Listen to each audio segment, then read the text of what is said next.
Assalamualaikum dan salam sejahtera. Nama saya Azri Nawawi daripada FTK dan Global UTHM. Jadi saya nak ceritakan hari ini apakah kelebihan kalau kita boleh uruskan kita punya kerja dan kelas guna telefon. Okey. So sekarang seperti kita tahu, telefon sekarang makin powerful tau. Okey, ada yang telefon yang dalam harga 1,000 atau 1,000 lebih pun dah dia punya power dah macam laptop kita masa kita zaman dalam 10 tahun lepas. Okey. Dan kalau anda beli macam yang high end macam yang Note 20 dan sebagainya, yang tu dah macam laptop zaman sekarang. So dia punya spek, dia punya speed, dia punya capacity dah macam laptop. Okay, so quite powerful. Jadi kalau bila kita beli mahal-mahal, rugilah kalau tak utilize benda tu. Dan banyak juga apps yang dah orang develop yang kalau kita install, banyak kerja kita boleh settlekan. Okey, dan kedua, macam saya banyak bergerak tau, kejap ke sana, kejap kemari, kejap kampus Pak Raja, kejap kampus Pago. Jadi bila ada telefon, saya boleh buat kerja on the go. Okey, maknanya tengah ada tunggu dalam kereta boleh buat sikit, kadang tengah makan boleh buat sikit, macam tu. Bukannya masuk nak buat kerja sepanjang masa, bukan. Just untuk, yelah kan ada time-time free kan, tak buat apa, kan dalam meeting. Kita boleh check kelas, kita boleh share video tutorial dan sebagainya. Jadi sebab tu saya suka Google Classroom sebab dia ada apps yang kata fleksibel lah. Okey. Dan seterusnya pasal kita sekarang yalah dengan umur sekarang tengah berkeluarga, jadi kemungkinan ada yang ada anak kecil macam 5 tahun ke bawah ke. Okey. Okey, dan bila petang-petang kadang bila dah ambil dia pukul 5 tu, petang tu kita dah layan dah, kita dah balik, dah mandi semayang semua. Lepas tu nak buat kerja pun susah sebab kadang ada anak kita kalau kita buka laptop kat rumah dia datang. Okey, nak tengok YouTube dan sebagainya. Jadi bila macam tu, kalau kita biasa kerja guna laptop atau komputer, macam terbatas sikitlah orang kata kita punya kapasiti untuk buat kerja. Jadi kalau kita biasa guna telefon dan boleh juga kita bolehlah masa budak tu tengah main-main tengok TV ke, kita bolehlah lepak tepi dia kejap. Betul buatlah sikit-sikit apa yang boleh. Okey. Jadi itulah sebabnya saya suka explore. Okey. Suka explore untuk cara buat kerja guna telefon. Okey, dan banyak lagi banyak lagi benefit-benefit lain nanti kita akan kupas kemudian lah. Okey.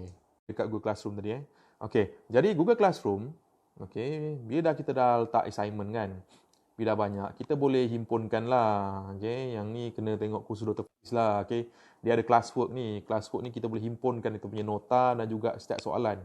Okey. So bila dah siap soalan ni kita dah tanda semua.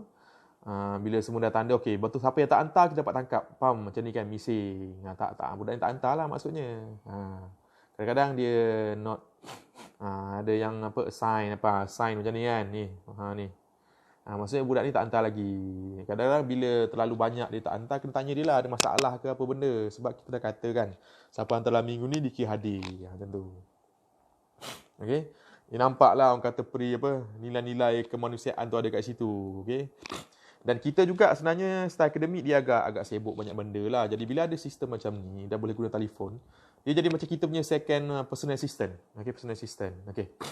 So, bila dah siap, semua dah tanda semua, saya beri contoh kelas lama. Bila dah siap tanda semua, kita boleh pergi pada komputer dan dalam tu kita boleh export markah-markah yang kita dah tanda. Contoh ni saya lepas lah.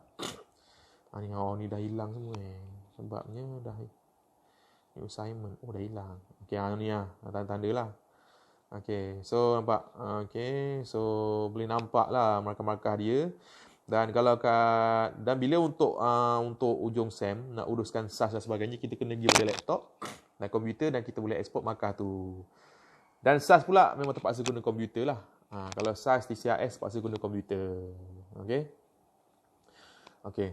So, kalau kita bagi assignment, bagi tugasan pun, dia orang akan hantar dekat sini lah. Macam ni assignment submission. Okay, macam ni kan. Contoh kan, student dah hantar kan. Dah hantar. Okay. So, apa yang dia hantar ni, sebenarnya, sekejap. Submission project.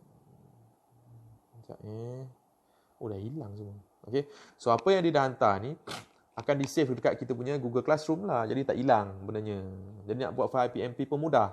Jadi tak ada masalah, kita kena pergi kepada kita punya ni Google Drive. Google Drive kita kena pergi ni. Okey. Google Drive kita, lepas tu kita tengok bila kita guna Google Classroom, Google Drive akan buatkan satu folder lah automatic. Ni folder dia.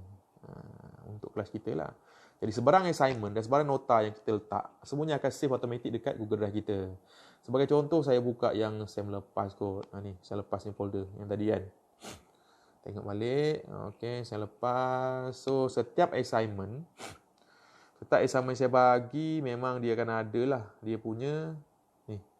Dia punya ni. Dia punya folder. So, bila kita buka, tu nampak. Segala assignment student ada kat situ. So, best lah. So, apa yang best guna telefon, kita dah tak perlu download. Macam komputer kan kena download one by one kan. So, lepas ni saya akan tunjuk cara yang senang lah.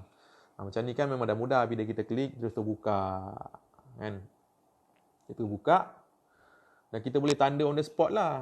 Kadang okay, tanda on the spot. Ni boleh tengok dah tu tanda lah. So, untuk tanda, kejap lagi saya akan recommend apakah cara untuk kita tanda lah dekat telefon. Okay. So, video next lah. Okay. Jadi setakat ni tu dulu. Kalau ada apa-apa bolehlah WhatsApp dan sebagainya. Terima kasih.